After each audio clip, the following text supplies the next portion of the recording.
Hi friends, welcome back to my channel.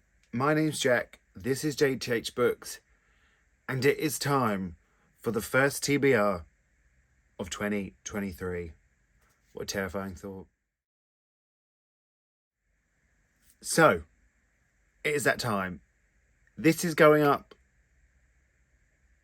on Boxing Day. I hope if you've celebrated, you've had a lovely time. If not, I hope you've had a lovely couple of days and I just hope you're all well, basically. That's all I want, is for you all to be well. The first TBR of 2023. That is kind of terrifying. Your boy's not ready. I'm not ready. Although I am quite excited for the new year, you know. I am one of those people that's like, let's start afresh. And never starts fresh, just carries on the way. But I do it every year. So, now you know who I really am. But it's 2023. There are some books coming out in 2023. And I've been lucky enough to receive them. And I need to read them.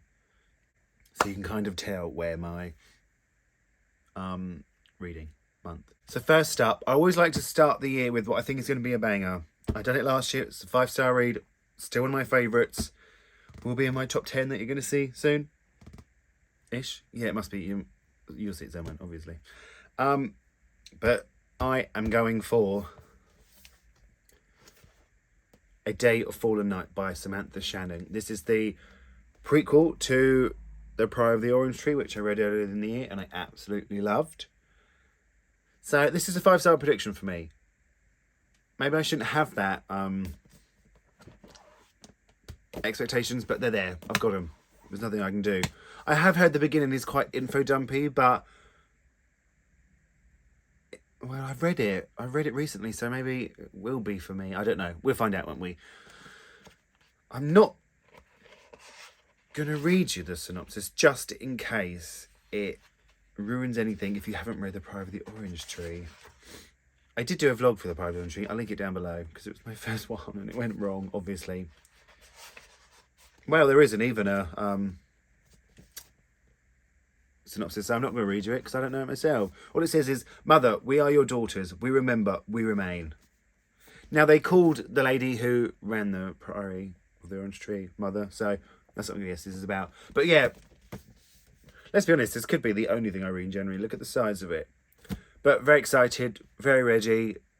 Who thought I'd be excited to start off the year with some high fantasy? Not me.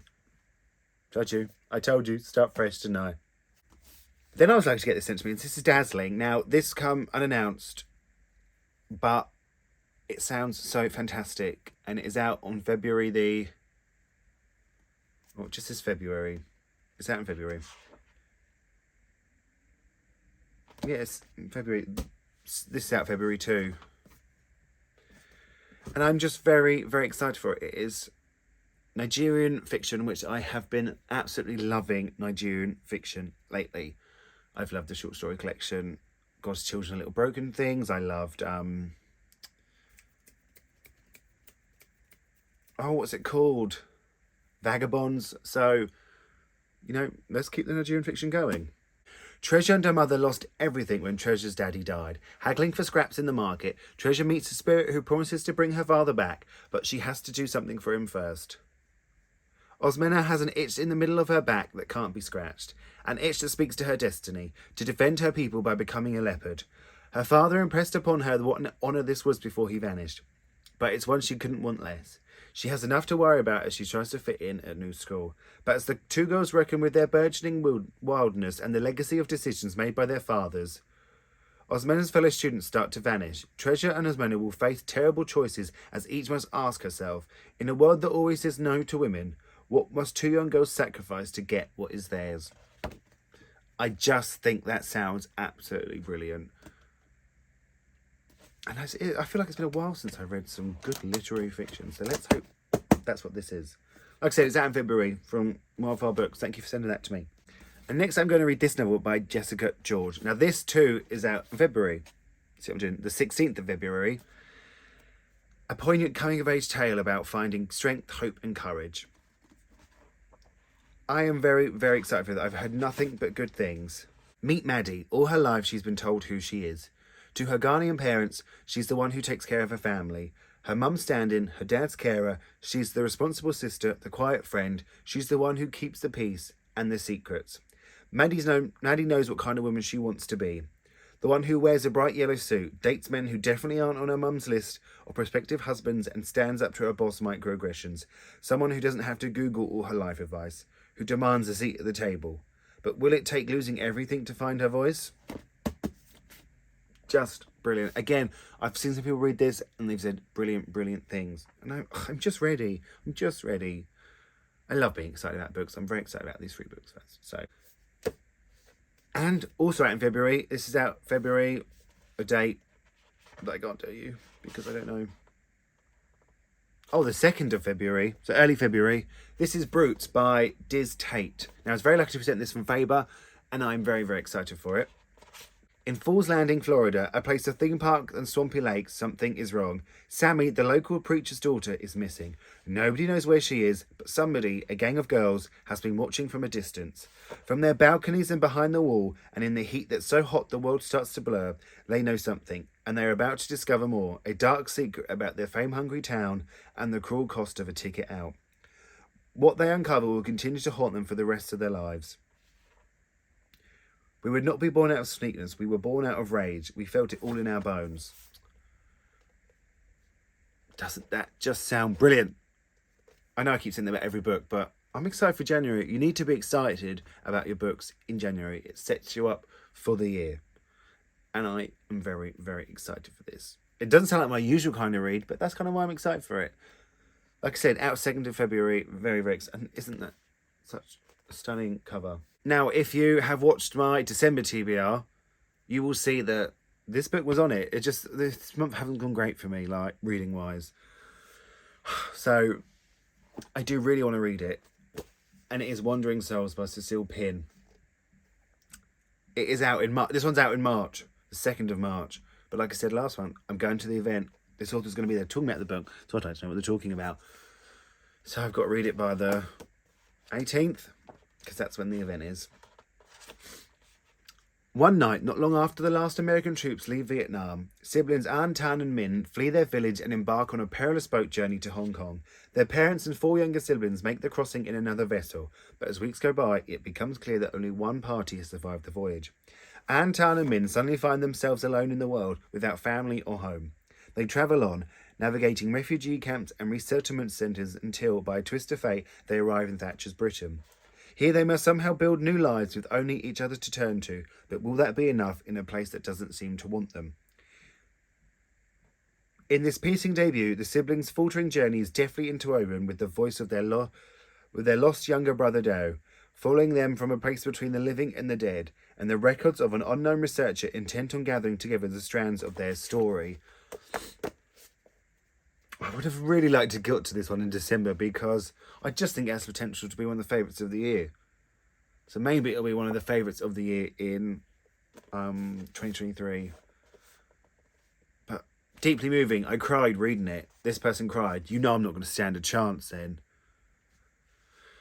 Maybe I should ask for tissues for Christmas so I can cry and just read books. But yeah, it's, like I said, it really has potential to be book of the year. So I'm very, very excited.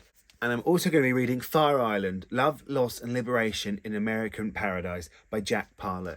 As you know, I'm keeping I can't think of the word. What word am I looking for? Well, I'm just going to keep reading one non-fiction book a month. I managed it all throughout 2022. We're going to carry on in 2023. Because I've actually really been loving the non-fiction. Loving. One a month is the perfect amount as well. But yeah, I'm so ready to read this. Arriving on the island after a breakup back home in England, scholar and poet Jack Parlett was beguiled by what he found. Here were the scenes of Frank O'Hara's poetry, the bars where Patricia Hyde-Smith got drunk, the infamous cruising sites, and the dazzling beaches where couples had fallen in and out of love, free for a sun-kissed moment to be themselves in the time before gay liberation. Tracing Fire Island's rich history, Parlett leads the reader through its early days as a discreet home for same-sex love, to the wild parties of the post-Stonewall disco era, to the residents' confrontation with the AIDS epidemic, and into a present where a new host of challenges threatens the island's future. Lyrical and vivid, Fire Island is a hymn to the iconic destination and to the men and women Ardour and determination spread freedom across its shores. Yeah, absolutely ready. I'm just a banger to start off the new year with. And I bought this and Engage the Web. So that is it for my choices. 6. Now, because I had so much fun doing it the last 2 months of the year, it is your turn. It is your turn to pick a book I read for the month. Now, you haven't always gone what I thought you were going to go for, but you haven't let me down yet. You have not let me down. So, let's go again. Now, I'm going to give you the choice. They are both translated fiction, because I want to keep reading up my translated fiction. I've read more than ever in 2022. Let's keep it up.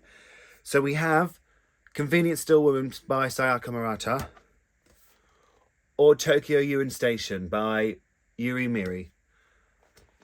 I have heard brilliant things about both. Now, I've read Sayaka Murata's two other books, Earthlings and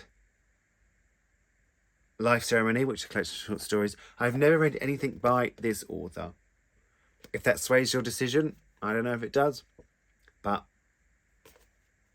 I don't know. Does it? I guess you'll let me know when you vote.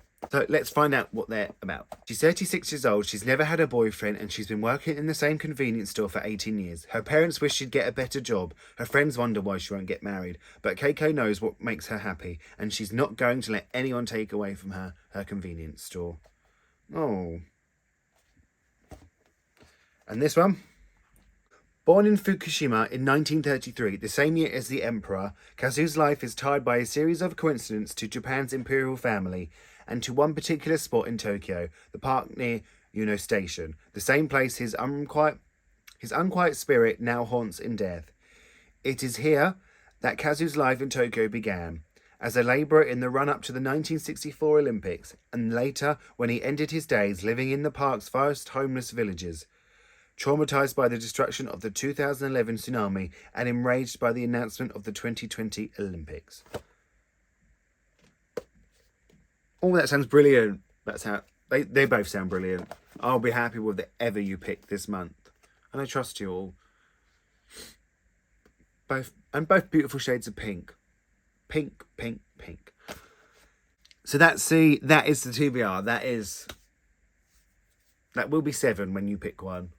Which seems sort of doable. I hope, we can get the reading off to a good number year. As you know, I'm going to be... Well, I'll think about it in my 2023 reading goals. I'm going to make a little video about my 2023 reading goals. So, yeah, thank you all so much for watching. I hope you all, like I said, had a lovely couple of days. I don't know if anyone's going to watch this because it's been uploaded on Boxing Day, but who knows. I don't know if I will see you again before the New Year's. So have a wonderful New Year. And like I said, feel free to like and subscribe. That always helps. And don't forget to vote in the comments down below. And I will speak to you all really, really soon.